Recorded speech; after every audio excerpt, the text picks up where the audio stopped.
पावसाळ्यात तुटणाऱ्या लागणीचं सगळ्यात महत्त्वाचं तुम्हाला नियोजन सांगतो.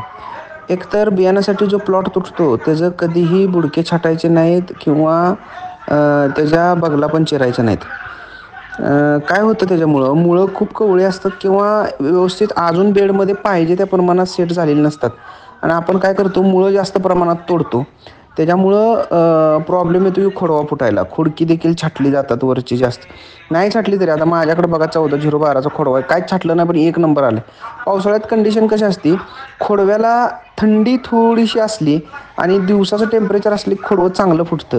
ह्या 15 दिवसात तुम्ही जर बघितलं असेल तर आपल्याकडे ऊनच पडलं नाही अजिबातच आणि सारखंच गार म्हणजे पाऊस एकदम त्यामुळं टेम्परेचर अतिशय कमी.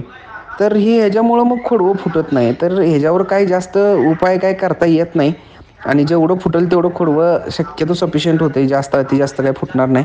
त्यामुळे त्यांना नियोजन करायला सांगा आणि रासायनिक खताचे डोस वगैरे काय दिलेत बघा. गड्डे मुख्य म्हणजे व्यवस्थित आहेत का चेक करायला सांगा.